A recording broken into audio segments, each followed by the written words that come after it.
Hello there, my name is Tamara Bartmus with Lightsome Living, and today we're going to explore the energy of the Aquarius New Moon on January 29th, Wednesday, January 29th, 2025. So, as we begin this Aquarius new moon, there are some significant things to pay attention to. A lot of energy is hanging out in Aquarius and Pisces. This is really good because it's helping us step outside of old ways of thinking, old ways of feeling, and really explore new vision and new opportunities.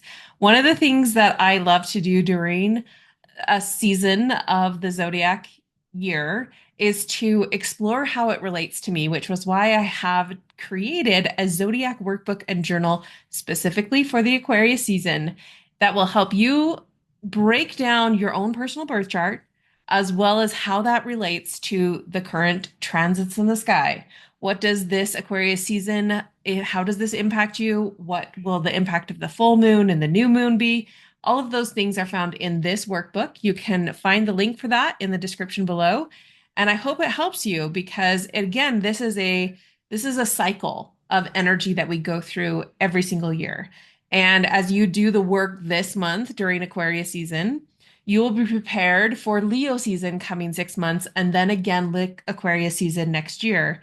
All of this energy teaches us, helps us see the rhythms and cycles of life that help us grow, mature, and bring greater awareness into how we can be the best version of ourselves and how we show up in the world. So, as we jump into the Aquarius new moon, like I said, we have a strong Aquarius stellium going on. We have maybe what I would call a Pisces minor stellium. It depends on how you configure a stellium, but everybody's a little bit different in that. We have a minor grand trine and then an easy opposition. So, to talk about each of those, first off, I just want to start off with the idea of the Aquarius new moon. Now, Aquarius itself, its energy is very innovative. It can be rebellious at times. It can be an energy that wants a lot of change and transformation, especially in the groups or social situations, how we relate to people, not just one on one, but people in a community around us. And we are probably seeing a lot of this Aquarian energy play out, especially in the United States with the inauguration of President Donald Trump and the sweeping changes that he is making politically. And the influence of that and the impact of that, lot of change. And that can be really unnerving. We also see in this Aquarius stellium, we have Mercury there, and we also have Pluto there. So how that change is communicated and analyzed, how that it's not just a like a one time 1 month change. This is generational change that is happening right now, for good or for bad. Everybody has a different opinion on that. I think Aquarius energy does again invite us to step forward and bring the best and of the past and up level it and change it, and bring better things to the table. How we can be better as humanity, how we can be better in our technology, and we're learning a lot of lessons in this process. So you're going to see Aquarian themes for the next 15 to 20 years, just simply because Pluto's there. But with this Aquarius new moon, really it's the personal reflection because Mercury's there as well as the moon and the sun. It's like not just what are my conscious experiences outside of me, but also what am I feeling and how am I integrating that and communicating within myself, both consciously and subconsciously, about change. And the reason why this is important to consider is because the ruler of Aquarius is Uranus. We're going to talk a little bit more about this, but Uranus is currently retrograde in Taurus, another fixed sign. And this retrograde energy, well, Uranus retrograde energy really, really wants and has the desire. Well, Uranus naturally has a desire for change. But when it goes retrograde, it changes how it invites us to actually pause before we jump into change. And with that, it sort of sets up like, hey, maybe not everything needs to be overhauled. in my personal life, in the way I think or the way I approach life or the way I feel about life. But maybe there is some stuff that needs to be examined, especially how you relate to community and to groups and to other people outside of you. The other co-ruler of Aquarius is Saturn. And right now, Saturn is still passing through Pisces. And again, this theme of personal responsibility for your spirituality and for how you have compassion towards others and self, that is a part of this dynamic as well when it comes to this Aquarian need for transformation and change. And innovation as well. The fact that we also during this new moon, Aquarius new moon, we have a conjunction between Neptune and the other personal planet of Venus with the North Node all in Pisces. Again, as a reminder, like this is a poignant point that is actually inviting us to get real curious about our spirituality, real curious about our divine purpose, real curious about our spiritual gifts, our intuition, and the lessons that we need to learn in how we build our faith in order to move forward.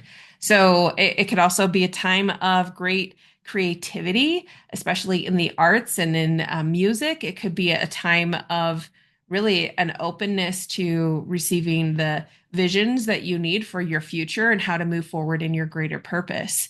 And with all of that, like that, you take that Piscean energy and you sort of match it up with the Aquarius energy is a lot about like opening your sights for the future and being able to say, what do I want to change? How do I want to change it? And how can I be inspired in these changes to be able to move forward? So that dynamic, I think, is really poignant and an opportunity to work together to help you and in whatever purpose or vision that you are feeling called to and as you move forward into the future. The other thing that's really interesting about this new moon is the trine to Jupiter retrograde in Gemini.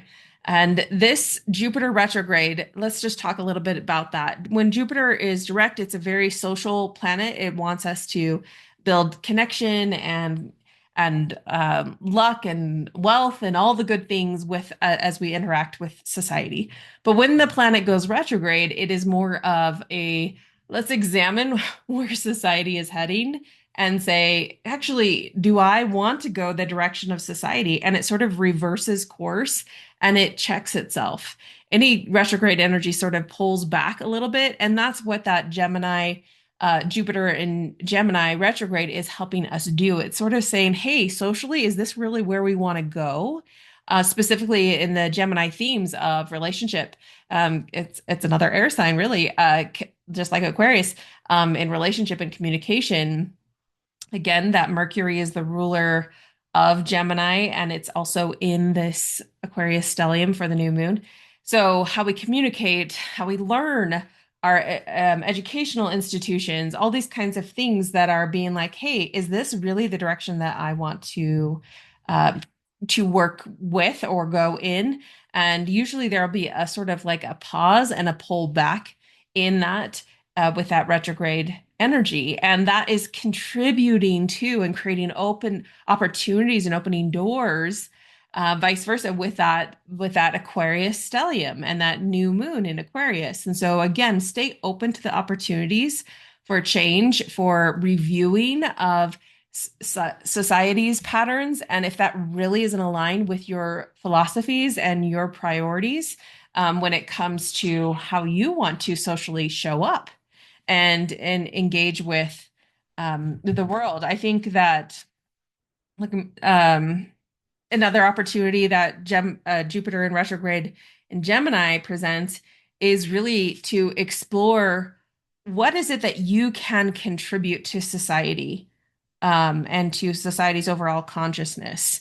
What is your unique contribution that's going to be to like gift to the world? And again, that sort of falls in line with your that Piscean energy of what's your purpose. And it's a good time for reflection. This energy is very much about consider where you're going and why you're doing that. And are you doing it just for the sake of being in sync with society, or do you actually have a purpose and a mission that might maybe look a little different. Maybe it's time to be a little different. Aquarius energy is learning how to be comfortable with your uniqueness, even when it goes counter to your culture or to your group or to your community. There's just part of that is learning how to be you amongst others who are also learning how to be them as we all try to figure out how to work together in community. And that can be a really messy process and can sometimes create conflict and discomfort. And part of that is good, and part of that is just it's not fun. How funny that as I was recording this video, of course, when I jump in to talk about Uranus, all of a sudden my technology fails and I have no sound. So I'm hoping that this time around my sound will work as I discuss this, what I would call a small talent triangle, this aspect of Venus with Mars retrograde and their apex being Uranus retrograde in Taurus. And the reason why this is important again is because Uranus is the ruler of Aquarius. And so as we go through the Aquarian new moon, we're like, well, where are we getting instructions from? What is also influencing this energy? And the energy of Uranus retrograde in Taurus is an interesting conversation because when Uranus goes retrograde, well, Uranus naturally has this urge for change, for wanting to reform something. And when it goes retrograde, it's more of this invitation to be a little bit more hesitant in that change. I'm a little more reflective, a little bit more understanding of, hey, maybe not just throw the baby out with the bathwater. Maybe there actually is some wisdom here that can help me how I show up in my life or how I show up in my community. And with that and it's important to sort of step back and observe. Now, the themes of Taurus that Uranus is placed in, retrograding in, is themes around finances, themes around self-worth, our material possessions, the things that we build and have, as well as even how we show up in the rawness of ourselves and what our instincts are regarding how we relate to other people. So part of this is getting a pause, like a pause in don't change everything at once or don't throw everything out. Just be a little bit more cautious and intentional about how you go about change right now. Now, why this is helpful is because you have all that Piscean energy and all that Aquarian energy that's saying, hey, let's do something different. Let's cast a vision. Let's see it for what it could be. And let's be inspired in that. And the urge to change everything, overhaul it all, is saying, hey, not yet. Don't do it all. Go be in the energy of the thing you want to change and get an insight into actually what needs changing, not just change for the sake of change, not rebelling for the sake of rebelling, truly wanting to do it with wisdom. And that's part of that Uranus retrograde energy saying, hey, pay attention here. So as we go into that small talent triangle is saying there is a gift here for you to develop your ability to see where the world is going and say, do I want to be part of that? And or how can I be prepared for that? Because Uranus retrograde is saying, hey, I don't necessarily want to do it that way anymore. And anyway, it's a change, a sudden change can bring up lots of things and stir the waters quite well. And that will be an influence on this new moon and how you approach your Aquarian energy moving forward. As we go into this season, one of the season, meaning the Aquarian new moon, one of the tools that I love to use are essential oils because I find them so valuable in helping merge and build the bridge between heaven and earth, between something very material and very ethereal. And the Holiday Peace blend is a blend of tree oils that is absolutely lovely. And it has Siberian fir, grapefruit, Douglas fir, Himalayan fir, frankincense, and vetiver. And it helps sort of bring us into the middle of winter, which we truly are in as we go into Aquarius season. It's energy of introspection and conservation and learning to lean into your stillness and searching for the deeper meaning of things so that you can actually find the wisdom in it. It also is incredibly helpful to support generational healing. So as you use it, whether it's topically or aromatically, it can be really restorative to, well, discovering where are those stories buried in your body's tissues and being intuitive to that and finding those and releasing those and building and creating restoration for that. Lots of compassion to the wounds of your past, lots of compassion to yourself, lots of compassion for generational patterns that have deeply embedded and influenced your life, whether you know it or consciously or not. And one of the tools that I find helpful is understanding the different zodiacs run or rule different areas of the body. And Aquarius rules the lower half of the leg. You have the ankles and shins, calves, tibia, fibula, bones of the ankles, your Achilles tendon. You have the venous system, the oxygenation of the blood, the blood's composition, quality and circulation of the blood. So a lot of in the eyes and subtle energy systems, right? Chakras and um, uh, aura and other subtle energy systems. So wonderful influence there and a potential impact. And using the holiday joy during the new moon portal, 3 days before and 3 days after. So for about starting now till probably the next weekend from like Sunday to Sunday is that portal. And that will really, if you want it to, be a tool to help you in that reflection and bringing awareness to that, what is stored in your body and what needs healing. I would, if you don't have Holiday Peace, because it is a holiday blend from doTERRA, limited time, then take another blend like Northern Escape or Forgive. Add some citrus oils like grapefruit to it and see what you notice in the diffusing and application of that as well, for just the soothing of your soul in a way so that you can be in a place of restoration so that you can enact your vision once the energy starts shifting into more springtime energy. If you are curious about different essential oils for the different zodiac signs, I do have a freebie that you can pick up. Make sure to check the link in the description below.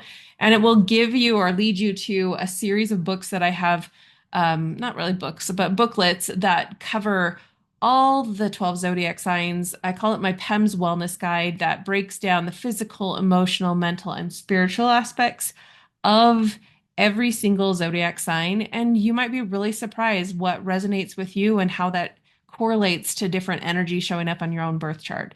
So check it out. I hope this video has been helpful to you and that you're ready to be reflective and intuitive and receive inspiration in the vision of your future and take action and move forward as the energy allows. It might not be the energy for it yet, and that's totally fine.